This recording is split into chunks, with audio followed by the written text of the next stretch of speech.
Looking back now, that smile was the first warning. The first crack in the narrative we had built for ourselves about what she was.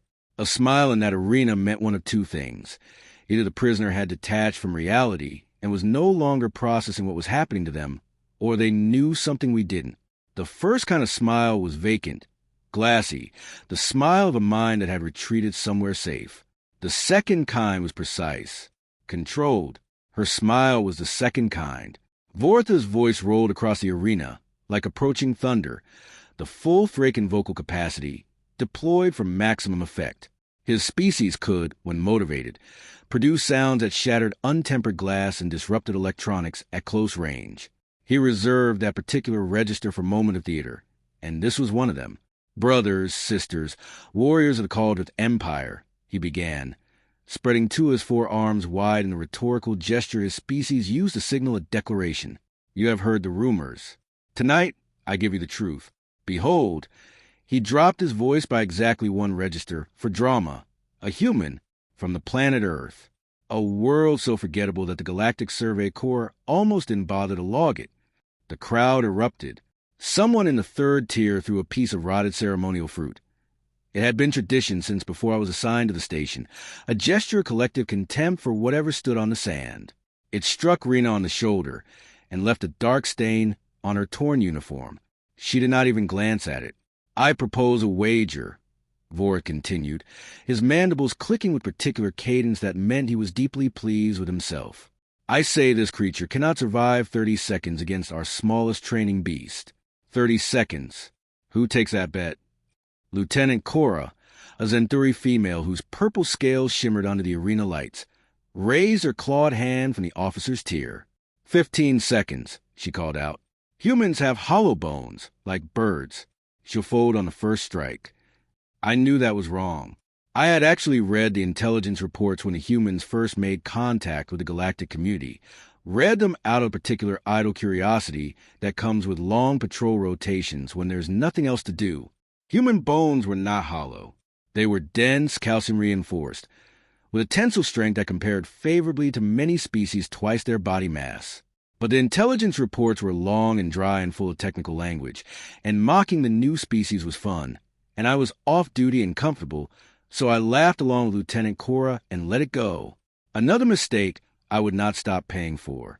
30 seconds, Vorath repeated, savoring the number. But actually, his eyes glinted with something darker. I think we could do better than a training beast tonight. Brothers and sisters, tonight we bring out the Rexcor. The arena went silent for exactly 2 heartbeats. Then the noise that rose was unlike anything I had heard before or since. 20,000 voices all making sound at the same time, half cheering, half something that lived in the space between shock and delight. The sound climbed up the arena walls and seemed to hang in the air like smoke. For those fortunate enough to have no personal experience with Rexcor, I will explain. The Rexcor was a predator native to the mineral steppes of Vorghas Prime, a world with gravitational pull roughly 3 times the galactic standard, which had produced over millions of years of evolution a creature that was essentially a monument to the concept of destruction. It stood 4 meters at the shoulder. Its 6 legs were each thick as a mature tree trunk, ending in claws of the armory techs used as an informal benchmark for testing blade resistance in new hull alloys. Its entire body was covered in overlapping scale plates of a dense biomineral compound that had been known to deflect small arms plasma fire without so much as a scorch mark. Its teeth were the length of my forearm. Its temperament, under the best circumstances, could be described as incandescent fury. We kept ours in the sublevels, in a reinforced containment unit with 3 layers of magnetic shielding, fed twice a rotation, kept perpetually at the edge of hunger, because a well-fed Rexcor was merely dangerous, and we needed it to be catastrophic. It had fought and killed 73 opponents in the arena since we acquired it. No one had lasted more than 4 minutes. Most did not make it past 90 seconds. The longest survivor had been a Grethly warrior of the 5th caste, nearly 3 meters tall, trained from birth in the killing arts, and she had managed to take out one of the Rexcor's eyes before it crushed her against the arena wall. The crowd had considered that one of the great performances in Keth'Dara's history. I looked at Reena Torres, 5'9", bound, unarmed, standing alone in the center of that sand, and felt the first Faint unease stirs somewhere beneath my amusement. I ignored it. The containment door at the far end of the arena was a slab of reinforced vorgite steel 3 meters thick. It had to be, when the Rexcor was agitated. It was known to charge the door, simply out of spite. The floor shook before the door even opened. The smell reached us first. Musk and blood and something older.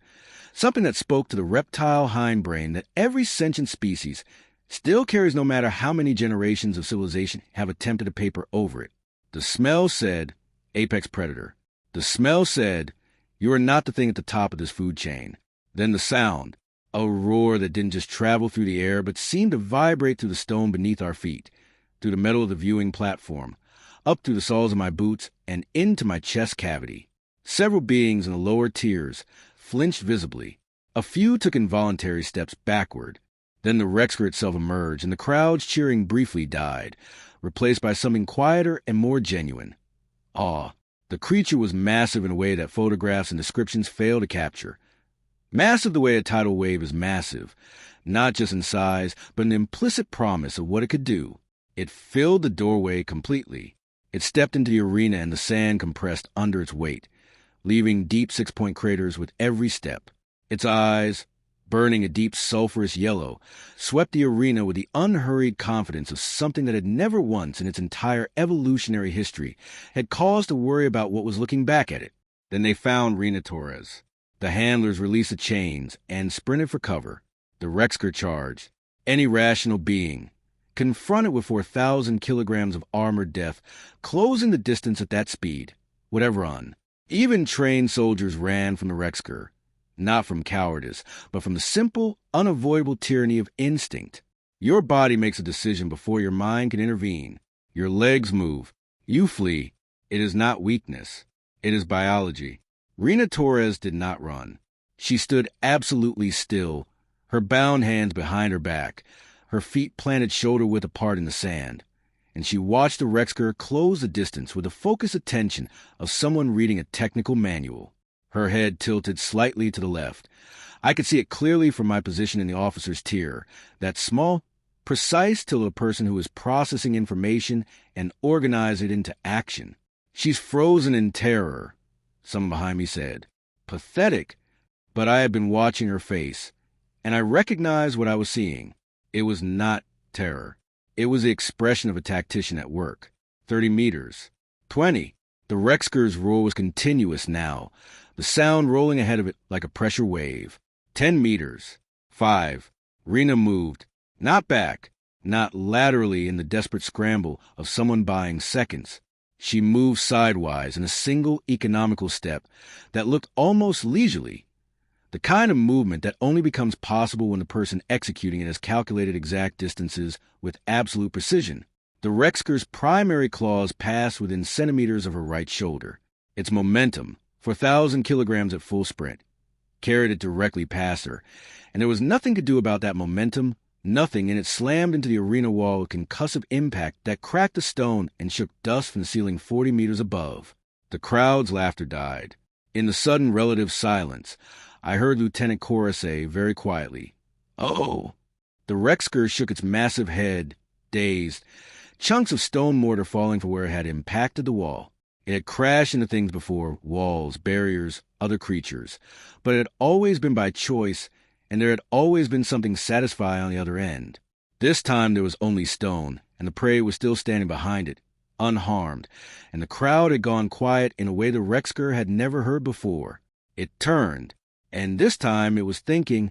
I want to be precise. The Rexcor was not sapient. It did not reason the way you or I reason, but it was a sophisticated predator with extensive combat experience, and it possessed a form of tactical intelligence honed by 73 arena victories and a lifetime on Vorghast Prime hunting things that were also trying to kill it. It had learned. And what it had learned in the last 10 seconds was that simple frontal charges were not going to work on this particular prey. It came again, but differently. Its 6 legs spread wider, covering more lateral ground, eliminating the sidestep that had saved her. Its tail swept low and back, cutting off any retreat. Its head lowered, narrowing the gap between its claws and the ground. It was constructing a geometry of death, a shape that left no exits. Reena dropped to one knee, The tail passed over her head by the width of a hand. Both sets of claws passed on either side. The Rexcor had built its attack pattern around an opponent standing at standard height, and Reena Torres had simply declined to be at standard height. The creature's body sailed over her, still committed to a momentum arc it could not alter, and she came up in a crouch behind it. "Check the gravity settings," someone shouted. One of the arena technicians pulled up the console. Standard, 1.03 relative to Caldrath Prime. I pulled out my data pad and looked up Earth's surface gravity. 9.81 meters per second squared. Ours was 9.2. I stared at that number for a moment, feeling something shift in my understanding of the situation. "She can jump like that," I said slowly, not quite anyone in particular, because she grew up on a heavier world. No one heard me. The crowd was making too much noise again, caught between excitement and a growing discomfort that had not yet fully resolved into words. The Rexcor circled her now. Its earlier fury had not diminished. It was incapable of anything resembling calm, but had been overlaid with something more patient, a hunter's patience. It watched her from its burning yellow eyes and waited for the moment she would stumble, the moment her reaction would come a half-second too late, the moment the sand would shift under her foot at the wrong instant. Reena watched it right back. Her breathing was steady, not the heaving gasp of someone who had just narrowly survived 2 near-death experiences, not the controlled, deliberate slowing of someone managing their fear response. Just steady, like she was on a morning walk. Then she spoke. Her voice carried across the arena with clarity that required no amplification, and she spoke in Caldrath Imperial Standard, our language, without a trace of an accent. Perfect grammar, perfect intonation, the speech patterns of someone who had spent years in serious study. "Is this," she said, with an inflection I can only describe as genuinely curious, "really the best you have got?" The crowd erupted. I was watching Commander Vorath's face when it happened. His crest, which had been fully extended since the beginning of the evening in pure, satisfied entertainment, flattened. His jaw tightened. Something that had been amusement curdled into something harder. But I was also watching Reena's eyes, and I saw what I had missed in her voice. She was not taunting us. She was provoking the Rexcor. Deliberately, methodically, she was managing this encounter the way an engineer manages a system, identifying variables, applying inputs, observing outputs. The Rexcor charged again, and this time it fainted. A feint. I want that to be understood. This was not a mechanically programmed attack pattern executed by a simple creature. The Rexcor initiated a hard left side lunge, drew Reena's weight in that direction, and then pivoted right with speed that should have been impossible at its size. It was a technique it had developed sometime in its second year in the arena, after being caught off guard by an opponent who had anticipated its first strike. The Rexcor had learned that technique from fighting experienced warriors. Reena went for the feint. I saw it happen. For the first time that evening, she moved wrong. Her weight committed left as the Rexcor went right, and the tail came around hard, low, connected with her left side with crack I could hear from the officer's tear. She left the ground. The physics of it were brutal and simple. For 1,000 kilograms of tail, moving at significant speed, impacting a body that weighed perhaps 70 kilograms. She crossed the arena in a short, ugly arc and hit the far wall, not with the soft impact of something yielding. Hard, with the sound of a dropped weapon hitting stone. The crowd roared with relief. Finally, this was what they had come for. Reena crumpled to the sand at the base of the wall and did not move. "There it is," Lieutenant Cora said, her earlier uncertainty dissolving back into comfortable certainty. I knew she couldn't keep it up. The Rexcor approached his fallen prey with the measured caution of a hunter that had been surprised twice and intended to avoid a third embarrassment. Its nostrils flared, reading the air. She was bleeding. I could see the dark stain spreading to the torn fabric at her side, and her respiration was labored. The Rexcor could sense all of this. It was making sure. Vorath leaned forward in his viewing box. Reena moved, not a dramatic surge, not the sudden recovery of someone who had been playing dead, slowly, with the visible, effortful, painful deliberateness of a body operating at the absolute edge of its capacity. She pushed herself to her knees. Blood ran from the corner of her mouth. The left side of her uniform was soaked through. Her ribs, at least 2 of them, from the angle she was favoring, were either cracked or broken. She pushed herself to her feet. The arena went quiet again, not the expectant silence of a crowd waiting for the next act. The different silence of 20,000 beings collectively confronting something they did not have a framework to process. "What," said someone near me in a very small voice, "is she made of?" I had no answer. The intelligence reports I had read, now scrolling back through my memory with a new and urgent relevance, had mentioned something about human pain tolerance, something about evolutionary adaptation to a high-injury environment, something I had skimmed past on a slow patrol rotation, filed under interesting but irrelevant. I wished, with considerable intensity, that I had read more carefully. The Rexcor roared in something I can only describe, with full acknowledgement of the risk, as frustration. It charged. She had freed her hands. I did not see it happen. Neither did anyone else, which was exactly the point.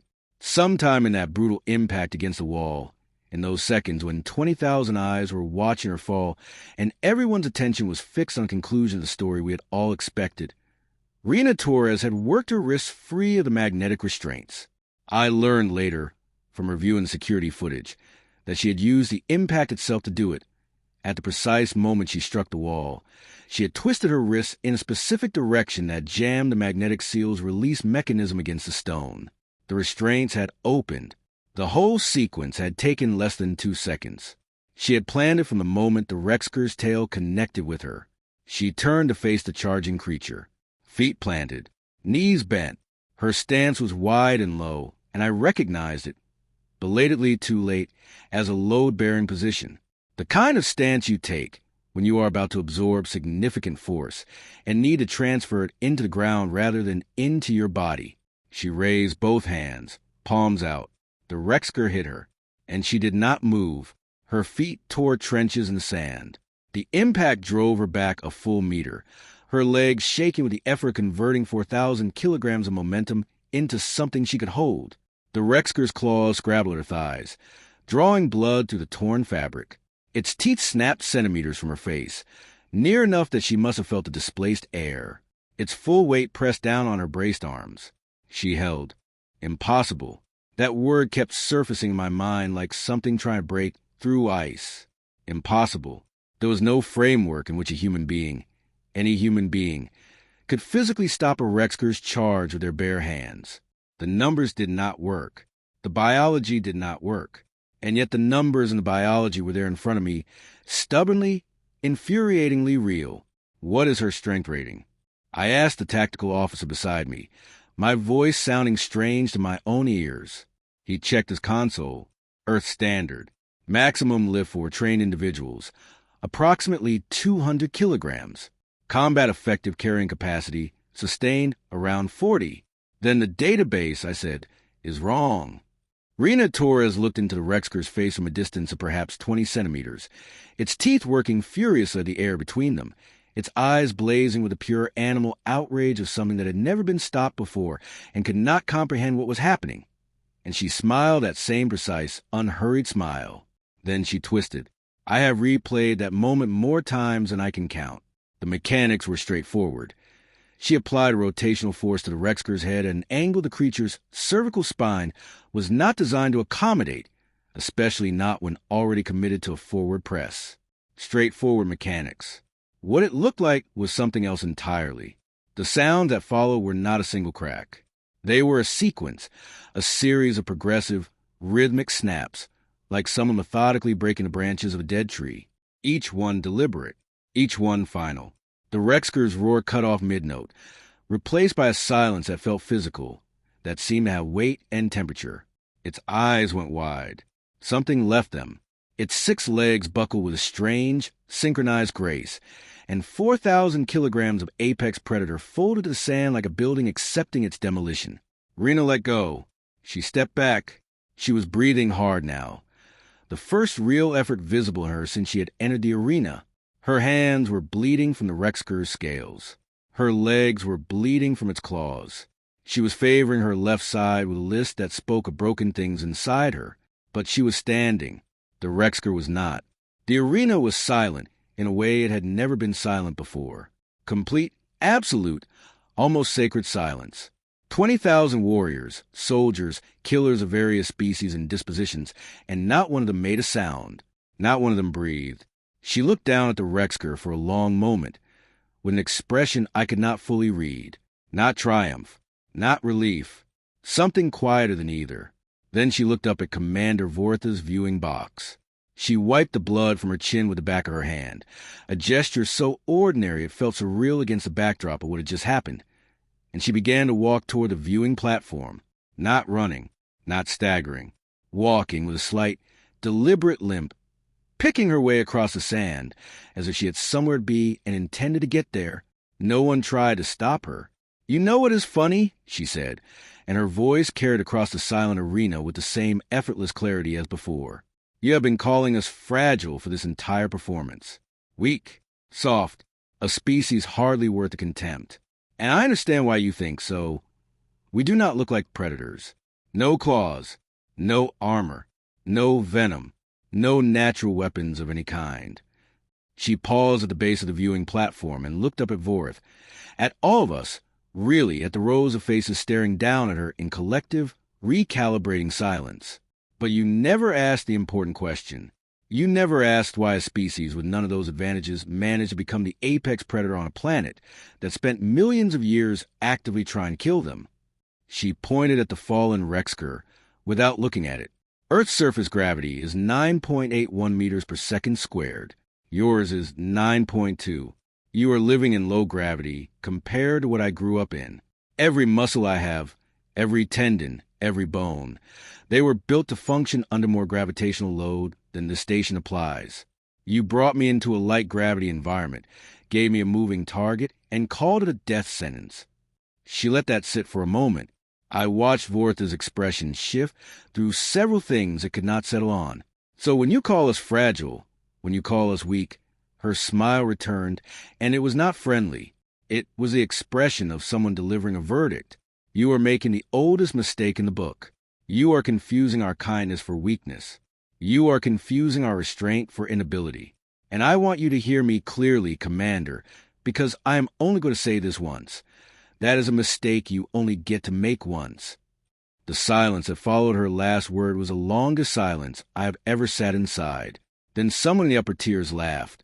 A high, thin, nervous sound. The kind of laugh that escapes when the body needs to release pressure and has no better option.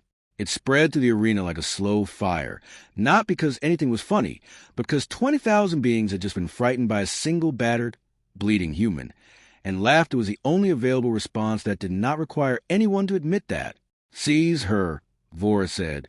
His voice was quiet. That was how I knew he was afraid. In all the cycles I'd served under him, I had never heard Vorath use a quiet voice for a command. His commands were by definition loud. Quiet was for private conversations, for admissions he did not want a room to hear. "Seize her now." 12 guards descended from their positions along the arena walls. Heavy armor, shock batons, plasma sidearms. They moved carefully, more carefully than they would have approached any other prisoner in the station's history. They moved like people who had just watched something they could not explain and were adjusting their behavioral protocols accordingly. Reena watched them come with the expression of someone reading a situation and drawing conclusions. "You know what else is funny?" she said, her voice carrying easily over the approaching guards. "We have a saying on Earth. Don't poke the bear. It means do not provoke something that is dangerous when it is being peaceful. Do not mistake the absence of violence for the absence of capability." The first guard reached for her wrist. Her elbow found his throat with a precision that suggested extensive practice. He went down clutching at his neck, making the sound of someone encountering a physical reality that contradicted their expectations. The second guard swung his shock baton and a wide arc Reena caught his wrist, not blocked, caught. Fingers closed over the joint with a grip that was absolute, twisted, and the baton dropped. She caught it before it reached the sand and drove it into his knee with a downward strike that collapsed him screaming. Guards 3 and 4 rushed together. She ducked under the arm of the first, turned the motion into a shoulder drop into the second's midsection, and used his own momentum to lift and throw him into his incoming partner. They went down tangled and cursing. Guard 5 leveled his plasma rifle. Range. Distance. The correct tactical response. Do not close with her. Engage from a position where her speed advantage was neutralized. She threw the shock baton like a javelin. It struck his helmet's faceplate dead center. The impact cracked the reinforced visor. He staggered, vision compromised, and she covered the distance in 3 steps, not running, flowing, each step a precisely calibrated transit between positions, took the rifle by its barrel as she arrived, and used the stock to render him unconscious with a single, economical strike to the temple. 8 seconds. 5 guard down. None of them dead. She had not killed any of them. The remaining 7 guards froze with their weapons raised, and I could see the recalculation happening in their postures, the loosening of the knees, the slight backward weight shift, the elevated rifle barrels that were technically aimed but psychologically retreating. They had trained for prisoners. They had trained for combatants. They had not trained for whatever category of thing Reena Torres occupied. "Stand down," she said, not a request. The flat, undecorated tone of a command issued by someone who fully expects compliance. She held the plasma rifle with the specific, casual familiarity of someone who had carried that model for years. Safety disengaged. Charge indicator reading full. She did not point it at anyone. She did not need to. It was Lieutenant Cora who broke the stillness. She rose in the officer's tier, her scales flushing the deep violet of full Zenthuri aggression, and her voice cracked across the arena like a whip. "She is one being. One. We are thousands. Kill her. Kill her now." The response was immediate and predictable. Fear transmuting into anger, transmuting into the particular collective fury of a crowd that has decided it is owed something. Voices rose. Movement began in the lower tiers. The 7 remaining guards steadied their weapons. Reena Torres sighed. Actually sighed. A quiet, private exhalation that somehow carried to the gathering noise that I heard from 30 meters away. It was a sigh of someone who had hoped it would not come to this, and was not entirely surprised that it had. "Humans have a rule," she said. "Never fight fair. Fair fights are for sports competitions and situations where everyone agreed in advance on the terms. Survival fights are different. In a survival fight, you use every single advantage you have, and you do not apologize for it." She raised the plasma rifle, not at the guards, not at the crowd, at the ceiling, at the structural support beams, at the gravity generator housing mounted 40 meters above us in the arena's upper architecture, the equipment that maintained the station's artificial gravitational field. She fired. The beam punched through the housing. There was a half-second of charged silence, the kind that follows an action before its consequences arrive, and then the consequences arrived all at once. The housing exploded in a cascade of blue sparks. The alarms activated simultaneously, filling the air with competing frequencies that layered over each other into a wall of sound. The lights flickered 3 times and cut to emergency red, and gravity disappeared. Not reduced. Disappeared. 20,000 beings in that arena had exactly one thing in common in the next 10 seconds. They were all equally, completely helpless.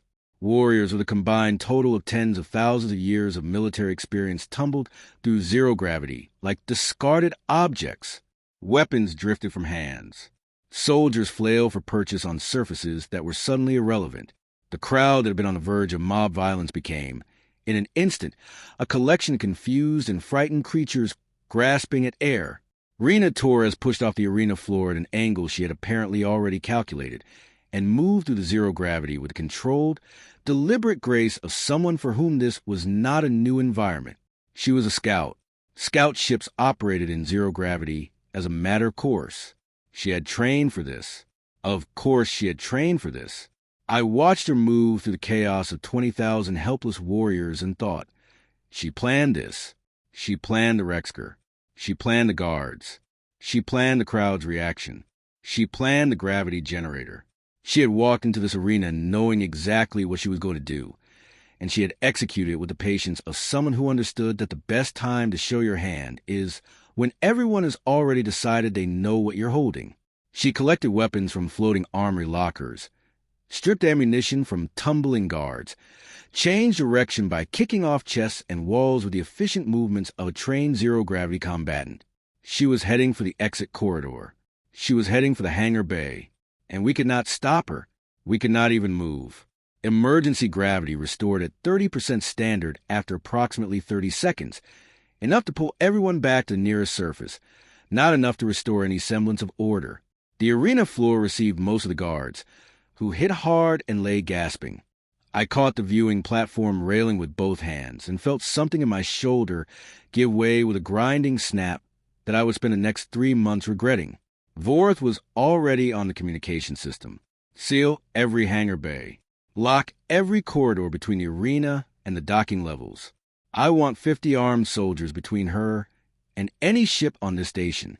Move. Now! We watched her on the security feeds as we limped to the command center over the next several minutes, nursing our various injuries. Corridor 7, Section Delta. She was moving quickly, but not running. Running made noise, and noise was information gifted to your enemies.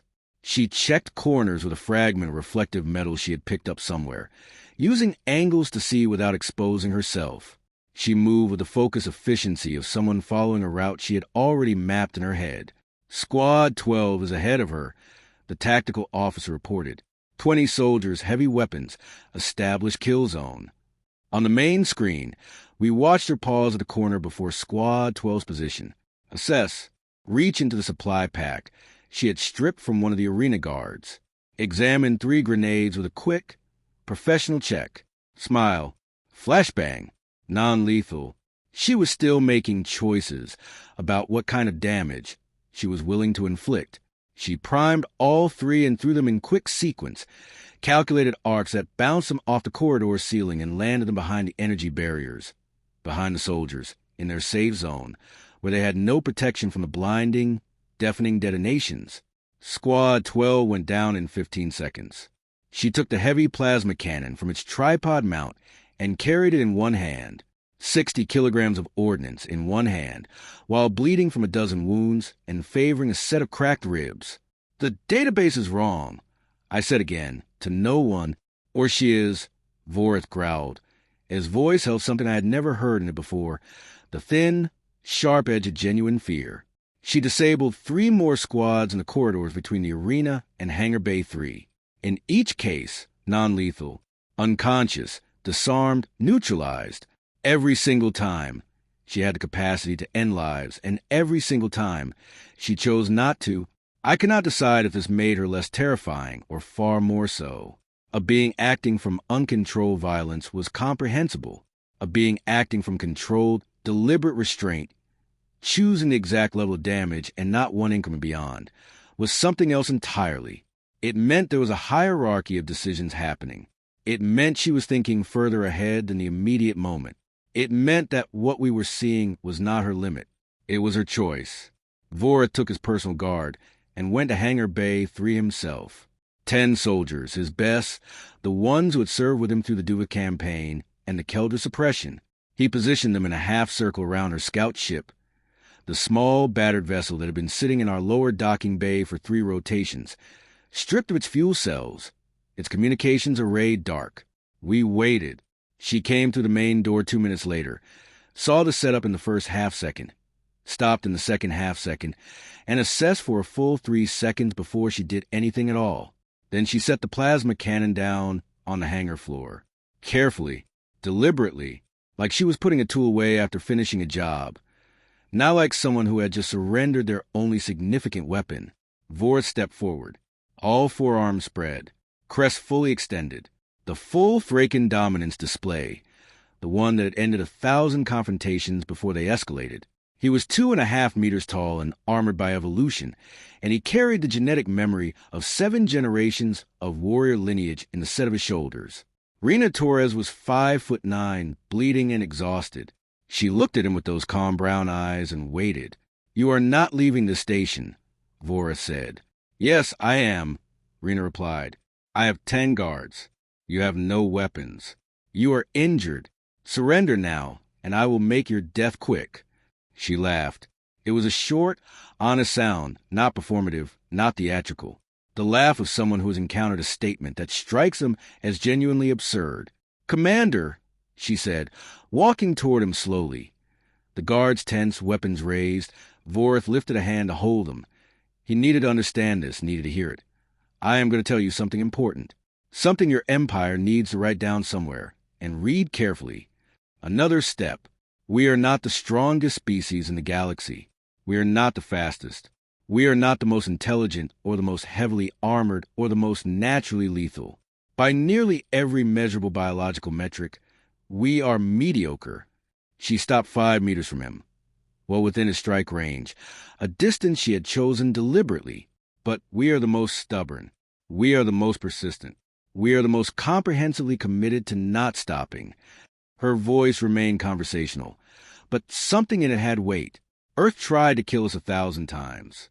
Ice ages, supervolcanoes, plagues that killed 1 in 3 of everyone alive, predators that made your Rexcor look manageable. Every single time the planet tried to end us, we survived, not because we were strong, because we refused to quit. She was looking directly at Vorath now. And I need you to understand something else. I am not an elite soldier. I have no genetic enhancements, no cybernetic augmentation, no experimental treatments. I am a regular officer from a mid-tier colonial world with high gravity.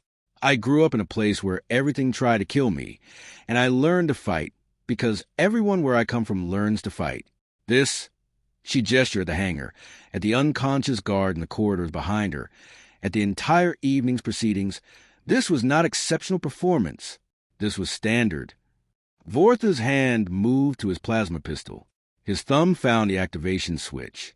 Big words, he said, and his voice was steady. For someone about to die. Reena's smile returned. The terrible, patient smile. I'm not the one dying today. Commander. A pause. Check your ammunition. I watched Vorath look down at his weapon. I watched him see what she already knew.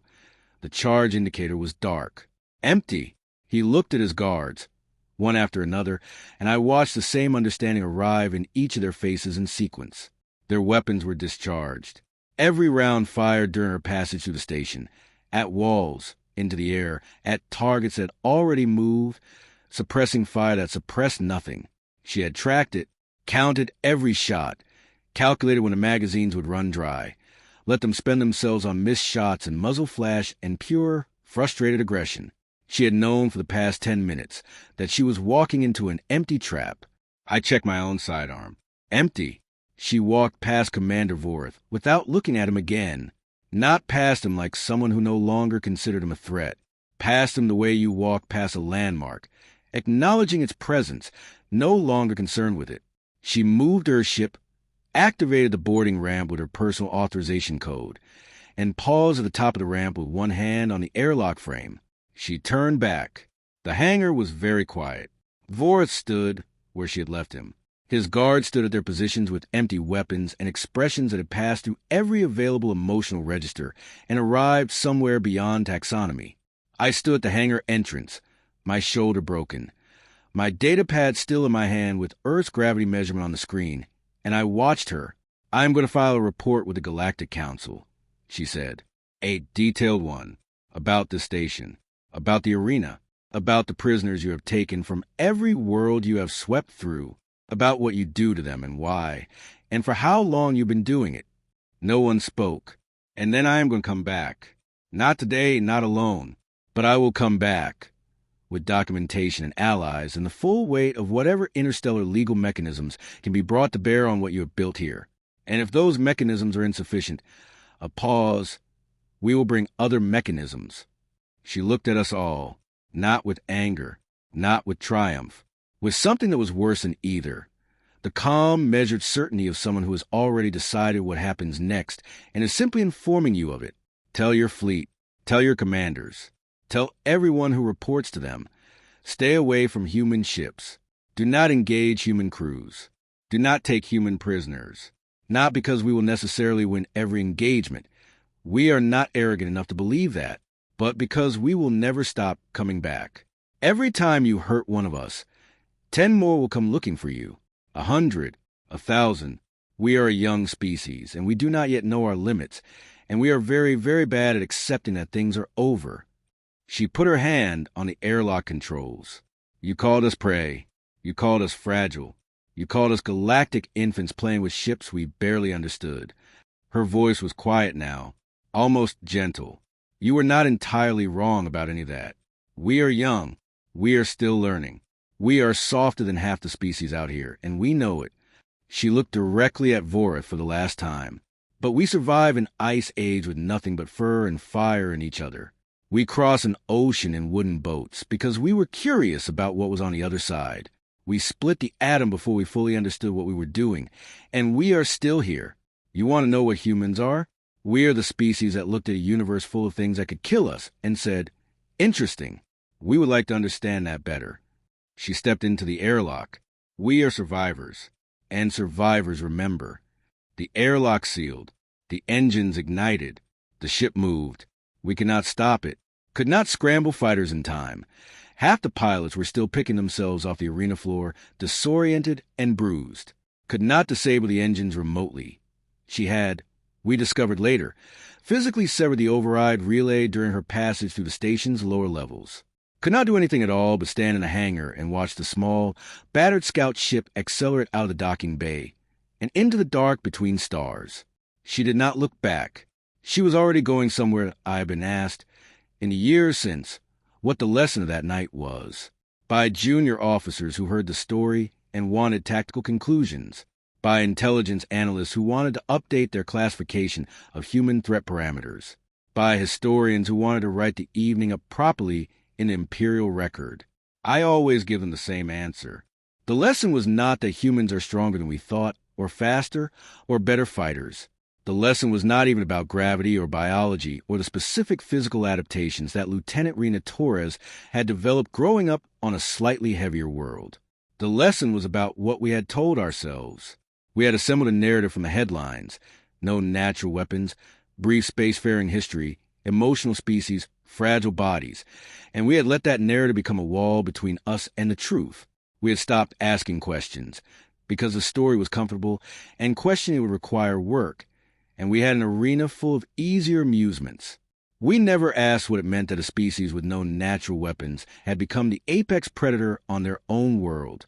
We never asked why, with no armor, they had survived geological events that had ended larger, better defended species. We never asked what it meant that, upon making contact with the galactic community, they had immediately, systematically, without being asked, begun learning every language they could access. We had a data entry that said, maximum lift 200 kilograms. And we had never asked why a species with no need to carry 200 kilograms had evolved the capacity to do so. Reena Torres killed a Rexcor with her bare hands in a light gravity environment while injured and bound. And the remarkable thing, the thing that should have told us everything, was not the outcome. The remarkable thing was that she had walked into that arena already knowing she was going to do it. She was not exceptional. She had said so herself. She was a standard-issue human with a standard-issue upbringing on a standard-issue world. She had trained because everyone trained. She had learned our language because she had been curious. She had kept count of our ammunition because she was paying attention. She had survived the Rexcor because she had grown up somewhere harder. And she had walked through 60 of our best soldiers and out of our station because she had decided she was leaving, and that decision, once made, was apparently not negotiable. She came back, by the way, 14 months later, with documentation and representatives from 7 galactic council species and a diplomatic vessel flying full council colors. The station's blood sport operation was dismantled within a rotation. Vorath spent 4 years in a council detention facility. Lieutenant Cora resigned her commission. I gave my full testimony, every detail. I did not consider betrayal. I considered it an account that was long overdue. There are new intelligence briefings now about the humans. Better ones. More thorough. They have been reclassified from emerging species. Low threat potential to something considerably more nuanced. I was asked to review the new classification. I suggested one change to the summary section. It now reads at the top, in plain language that no analyst can skim past.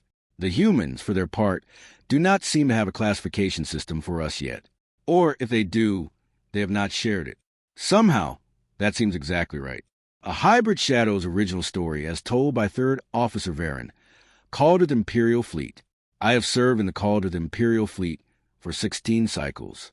16 cycles of hyperspace jumps, of hull breaches and battlefield surgeries, of watching civilizations crumble under our empire's shadow. I have seen warrior casts Centauri rip through armored infantry with their bare claws. I have watched a Krellin dreadnought swallow an entire moon colony in the span of one rotation. I have stood in the wreckage of 100 different worlds and felt nothing more than professional appraisal. I thought I had seen everything the galaxy could produce. I was wrong. My name is Varen, third officer under Commander Vorath of the war station Keth'Dara, orbiting a dead moon so far from the patrol roads that the stars themselves seemed to have given up trying to find it. I was there the day the human arrived. I was there for all of it, and there is not a single night since that I have slept without seeing her face. Calm, focused, terrifyingly calm, as 4,000 kilograms of armored death charge across the sand toward her. This is my confession. Not because I owe anyone an explanation, but because what happened that day changed everything I thought I understood about the galaxy, about strength, about predators, about the quiet, devastating arrogance of underestimating something simply because it does not look like a weapon. The war station Keth'Dara was not on any official Imperial manifest. Officially, it did not exist.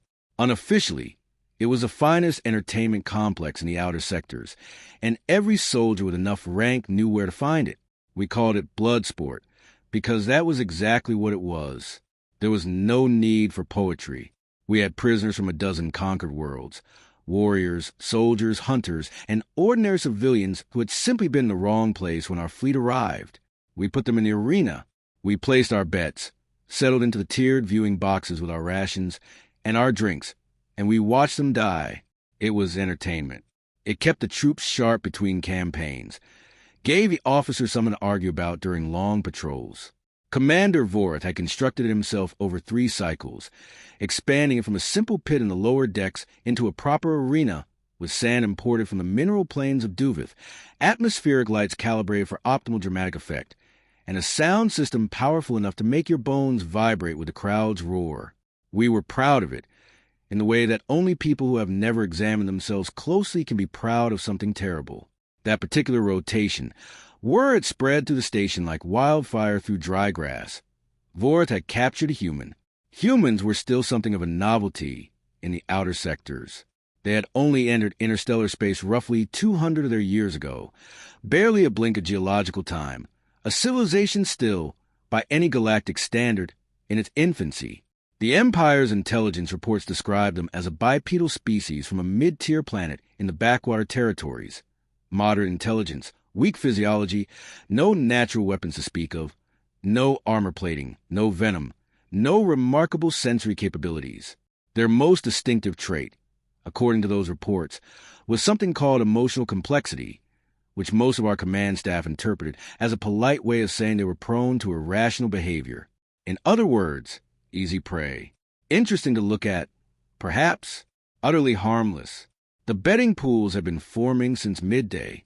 They brought her into the arena just as the evening light shifted to their deep amber warmth, the kind of lighting Vorath favored because it made blood look almost artistic against the pale sand. I had expected something pitiable.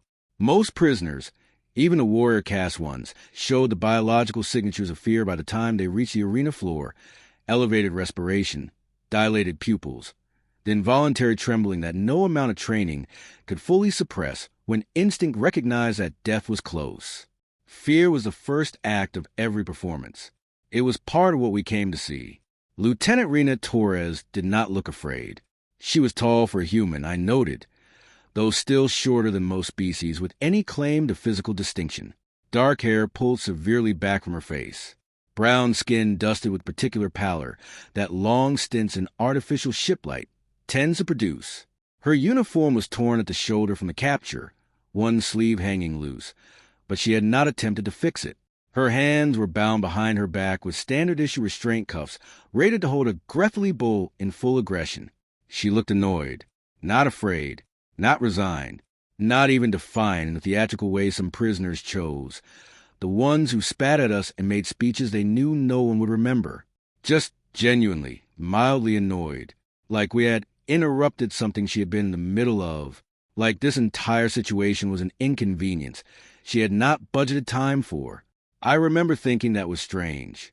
I filed away somewhere in the back of my mind, behind the noise of the crowd, and the early rounds of betting, and the spectacle of Vorath, ascending to his viewing box in full ceremonial regalia. I should have paid more attention to that strangeness.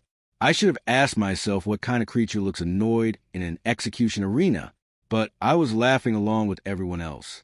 It was easier than thinking. 20,000 warriors filled the tiered seats that evening. The crowd was louder than usual, energized by the novelty of the human, by the rumors that had been circulating all day. Someone in the upper tiers had brought a percussion instrument and was banging out a rhythm. The sound bounced off the stone ceiling and came back distorted, layered over itself, an overlapping wall of noise that pressed down on the arena floor like physical weight. Reena Torres stood in the center of it all and looked up at the crowd with those calm, assessing eyes, and she smiled.